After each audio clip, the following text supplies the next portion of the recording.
Dios los bendiga. Estamos nuevamente con diferentes temas que nos ayudan a acercarnos a esa verdad con la palabra de Dios.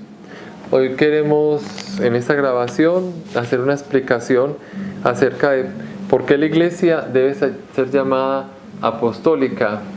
Hay muchísimas iglesias, pero hay nombres que son muy incluyentes por el sentido que Jesús le daba a la iglesia. Jesús no vino y se quedó solo, sino que Él tenía que tener un equipo, una estructura, un cuerpo humano, un cuerpo físico, porque Él es verdadero Dios y verdadero hombre, pero necesitaba quien dirigiera esa iglesia a la que llamamos apostólica. No puede ser una persona.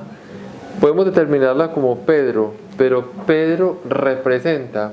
Entonces no es Pedro como la cabeza de esa iglesia que Jesús, como la cabeza principal, visible, que es Jesucristo mismo. Pero en la tierra está la cabeza en la parte del cuerpo, la parte visible. La invisible es Cristo, perdón. Entonces necesitamos es una determinación. Entonces Pedro no es como aquel que quieren insinuar muchos, que es el que la creó, la fundó. No es así. Pedro simplemente está representando o está recibiendo las llaves para poder tener esa iglesia constituida. Bueno, entonces Jesús elige a los 12. Está en Lucas 6:13. Jesús sube a orar. Decimos acá, Jesús sube a orar.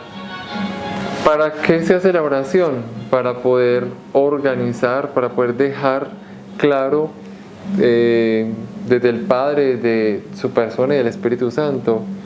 Después confirma Lucas 6:14. En Lucas 6:14 ya le da nombre y llama a cada uno por su nombre. Entonces son 12 apóstoles con un nombre específico.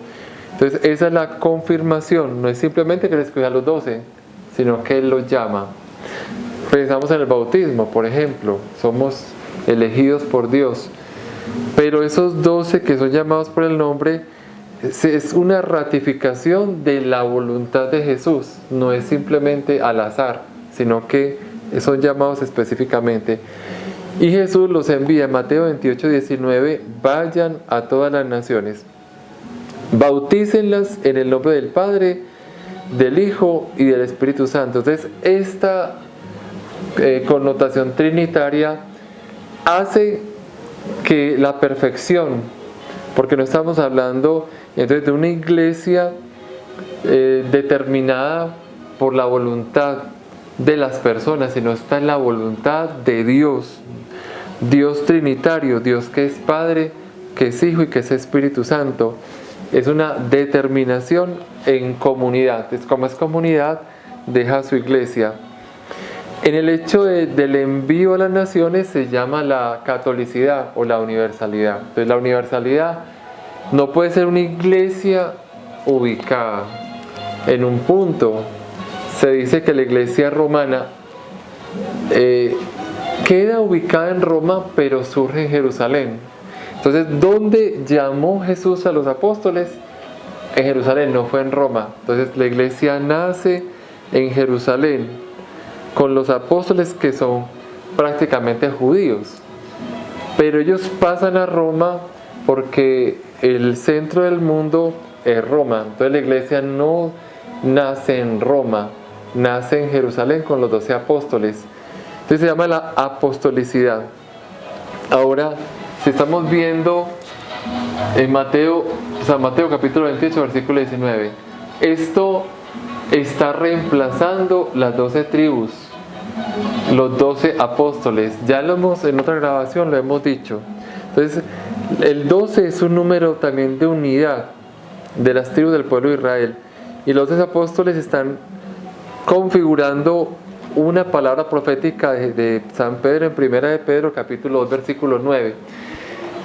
Dice San Pedro lo siguiente. Dice, pero vosotros sois linaje escogido, sacerdocio real y nación santa. Aquí también hay una clave. Si hablamos de la santidad, entonces nación santa, vamos a colocar atención a nación santa. Esa nación santa significa que es de santos. Todos deben ser santos. Y por eso hablamos de que los santos se les coloca ese determinativo, ese calificativo, porque si es nación santa, es de santos. Entonces, la santidad hace del pueblo escogido. Es un pueblo que Dios ha querido llamar. En Levítico 19 dice, ustedes tienen que ser santos porque yo soy santo. Entonces, es una nación santa, es un pueblo escogido. Y ahí entonces podemos decir que es una nación. Y podemos entonces hablar de que la iglesia es apostólica por la santidad, por ese llamado. Y entonces encontramos que aunque existen muchas iglesias, tenemos que mirar cómo es su fuente, cómo es su origen, por qué se gestó todo esto de este querer de Dios en la unidad. Decimos entonces que la iglesia forma un cuerpo, y ese cuerpo para nosotros es vital, porque no podemos decir que solamente Jesús es el que lo ha hecho todo, sino que aunque Él ha venido a salvarnos, Él ha querido. Entonces la intencionalidad, ¿cuál es la intención de Jesús? Que Él no podía quedarse sino 3 años, desde el año 30 al año 33, Él organizó esa comunidad, Él la instituyó, Él la organizó y Él delegó en esos 3 años. 3 significa perfección. Tenía un tiempo limitado para poder constituir ese pueblo y esa nación en esos 3 años.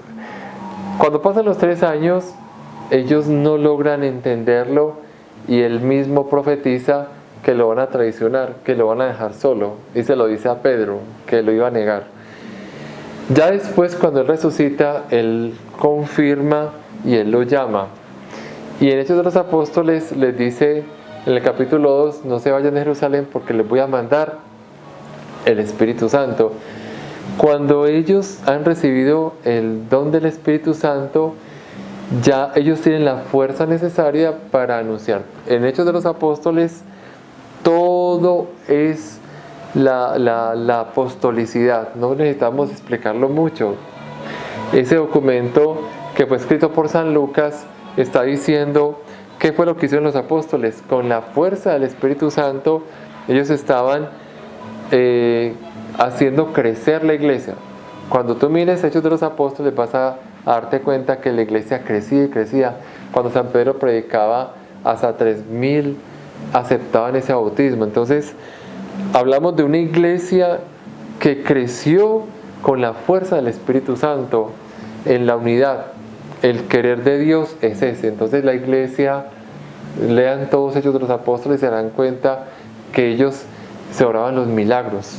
Habría una organización muy concreta de lo que sucedió en la iglesia primitiva o primeros cristianos, que fueron llamados los del camino. Ya en el año 100 se determinó por San Ignacio de Antioquía colocarle un nombre. Recordemos que la iglesia tiene un nombre, pero no está determinada por ese nombre, simplemente se califica católica para decir que es universal, como le estamos diciendo.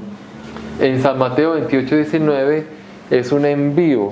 Entonces la universalidad es un calificativo, pero nosotros todos somos cristianos. Espero que esta grabación te haya llamado la atención. Puedes revisarla, puedes analizarla y mirarás que el Señor te ilumine y te dé la gracia de entender que la iglesia ha caminado todos estos 2000 años buscando responder a lo que Jesús quiere. Vayan por el mundo entero y anuncien el Evangelio y bauticen en el nombre del Padre, del Hijo y del Espíritu Santo. Dios los bendiga. Comparte, danos like.